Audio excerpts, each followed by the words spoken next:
So you're considering making that move here to Michigan and you're going to be buying a new home. Well, that's super exciting, number one. And here's the deal. There's always do's and don'ts of buying a home in another state that you haven't lived in. And guess what?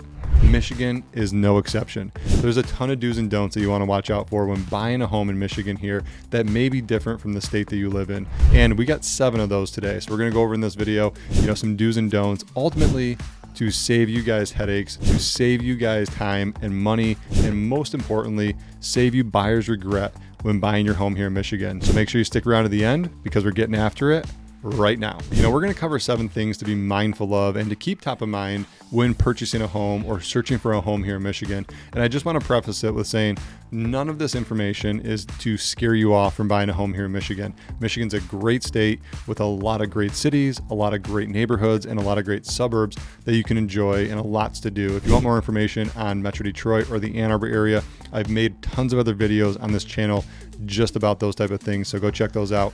Now, we're going to dive into these 7 things and just keep this in mind when looking for a home or searching for a home here in Michigan, because these are some things that could save you time, save you money, and ultimately save you buyer's regret when purchasing.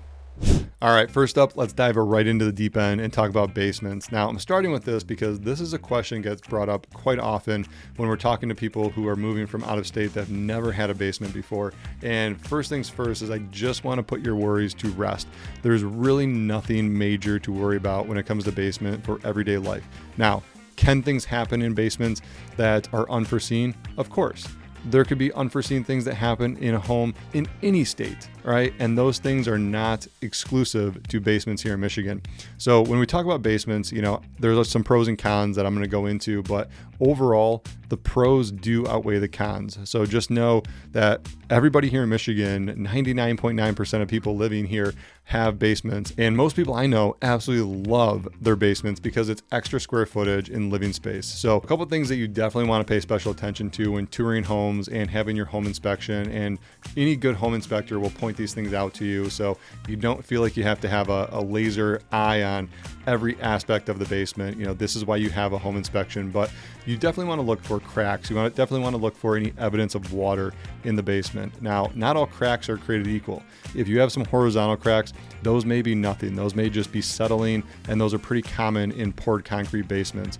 If you have a horizontal crack, then that may be something to worry about. That means that the foundation wall has a pressure point on it and it's starting to buckle.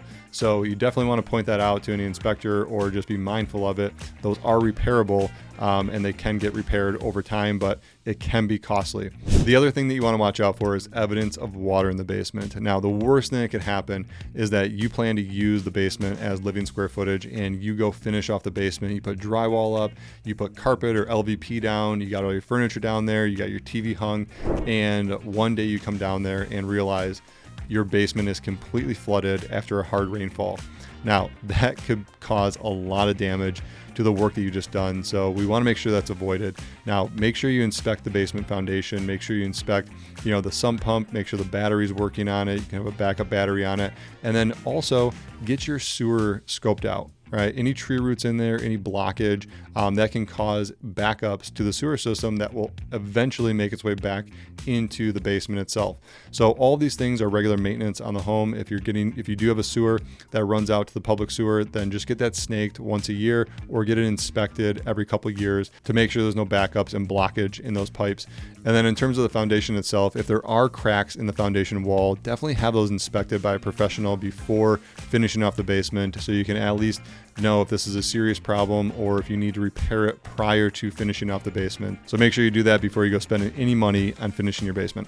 Now, on the flip side, basements are one of those things that people absolutely love here in Michigan. Like I said, they're additional living square footage. You can put entertainment centers down there. You got your pool tables down there. People build massive bars. People go all out with finishing their basements, and I've seen some amazing basements here in Michigan. And it's one of those things that family parties, right? Kids go down in the basement, right? You can be wild, get crazy, and adults will be upstairs having a conversation. So basements have their pros and they have their cons here in Michigan. Next up, which is one of the amazing lifestyles here in Michigan, is waterfront homes and living on a lake. Now, there's a ton of lakes in Southeast Michigan and all over the great state of Michigan that you can choose from. But when buying a home on a lake, there's definitely some things that you want to keep an eye out for. So one of the very first things to consider when looking at a lake home here in Michigan is really understanding what your ideal lifestyle is. Do you want to be on a busy lake? Do you want to be on a calm lake? Do you want to be on a no-wake lake where people are kind of just putzing around? Well, all of those things do exist, and that's why I start with lifestyle, is really understanding what you're going for. If you have young kids and you want to ski, you want to tube, you want to jet ski, awesome. There's a ton of options for that. But if you're getting to the age where maybe you don't do any of that stuff anymore and you want to just relax on the lake, look at some views and kind of troll around your pontoon, those options are out there as well. We just need to understand what you're going for from a lifestyle perspective, and that'll really help you narrow down your lake search to focus specifically on the lifestyle that you're going for. And the second thing you want to take a look at when looking at lake homes is really understanding if that home is in a flood zone. Now, if it is in a flood zone, it's not the end of the world, but some flood insurance can get really expensive depending on the 100-year plane and the type of zoning that they have for that particular flood zone. Now, you definitely want to look that up, and it's a really easy lookup.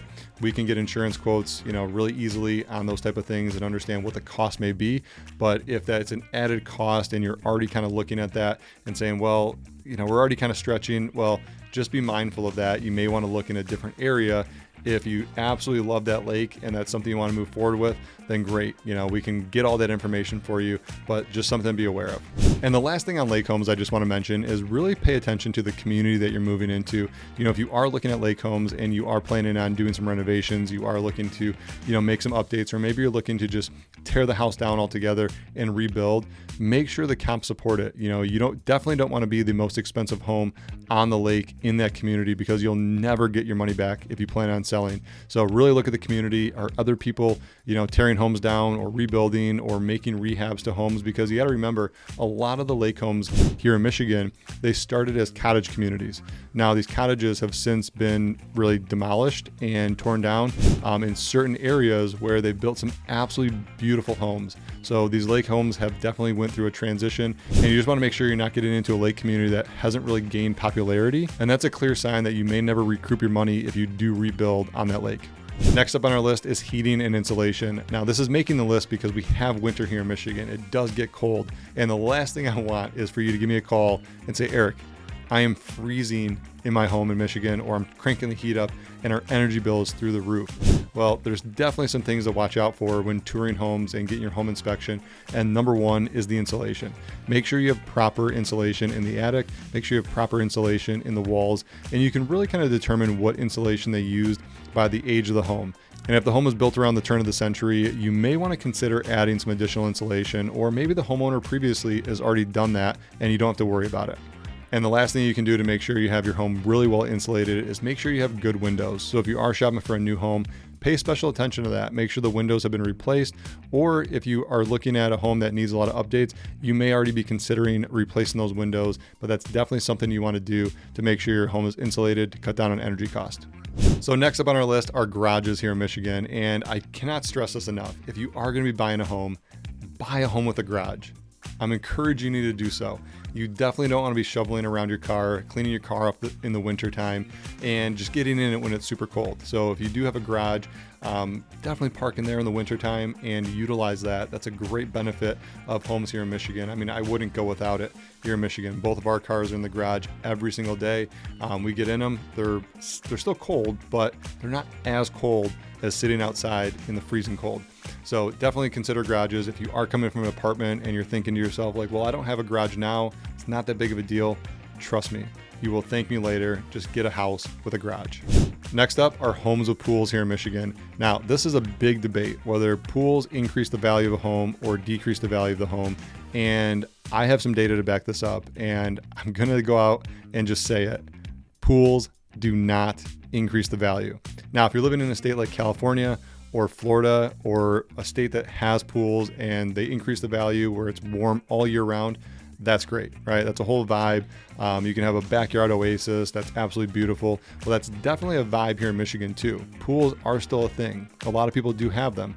It just doesn't increase the value of a home. So if you're looking at, buying a home with a pool, you might be one of few buyers that are considering that, because the other things you need to consider about buying a home here in Michigan with a pool is that you have to close it every single season and you have to open it every single season. So there's added cost and added work that goes into owning a pool. And some people just don't want that, right? Every single year, you got to open it and close it, and you got to pay the pool cleaner. You got to do all the things, that come along with managing and operating a pool. And some people just don't want to deal with it. So when you're looking to resell your home, that's something to consider. Is you may like a pool now, but do other people like pools? And are you going to have the biggest buyer pool, no pun intended, looking at your home to buy it from you when you do want to sell it? So next up on our list, we're talking about school districts. And the reason I'm bringing this up is because if you're a family moving here to Michigan and school districts are super important to you, then this one is something you want to pay special attention to. If you're looking in a city like Brighton, and one can just assume I'm looking in Brighton, I find a house in Brighton, my kids are going to go to Brighton public schools. Well, that's not always the case. There are some outskirts of Brighton where it's a Brighton mailing address, but it may fall into Pinckney schools. And that happens in other cities too. You got places in Novi where you could be on the outskirts of Novi and send your kids to Walled Lake. So you just want to pay special attention to those. If you are looking for a home and school districts are important, it's best to set your search up by school district instead of the city that you're looking in. All right, and last but not least, I want to talk about property taxes. Now, property taxes are one of those things that when you look at the homes here in Michigan, you're looking at the property taxes and you're like, well, this is actually really affordable. I'm buying a home in the Midwest, I'm buying a home in Michigan. Property taxes don't seem too bad. But here in Michigan, when you buy a home, and those property taxes are going to get reassessed. Every time you buy, the property taxes are going to go up. So when it changes hands, the city reassesses it or the assessor reassesses it, and the taxes are going to go up. So somebody could be living in that home for 20, 30 years. The taxes may seem low, but when you purchase it, it's going to balloon and go up. So if you do want to take a look at the future property taxes of a home that you're considering purchasing, there's a tool that we use called a tax estimator, and it's down below in the description. Feel free to play around with that and look at it. Super helpful. Your mortgage officer, if you are taking a mortgage on a property, can also run through these. They will inflate the taxes in your mortgage just to be safe. They might not go up that high, but it's better safe to be sorry. So definitely something to pay attention to when budgeting for a home here in Michigan. All right, you guys, there you have it. These are all the things that you want to watch out for when buying a home here in Michigan. These are all to save you headaches, money, and buyer's regret when moving here to Michigan. So hopefully this was helpful. If it was helpful, go ahead and smash that like button, hit that subscribe so you're notified every time we come out with a new video. And if you are going to be making that move here to Michigan, my team and I would absolutely love to help you do that. Consider us your boots on the ground and a resource. If you do have any questions, drop those in the comments below. We'd love to answer those, or better yet, schedule that Zoom call with us, and we'd love to talk with you face to face and match you up with the ideal lifestyle right here in Michigan. And if you are looking for other videos on all things Metro Detroit and Ann Arbor, go check out the other videos on the channel. We'll see you over there, and we'll catch you on the next one. Peace.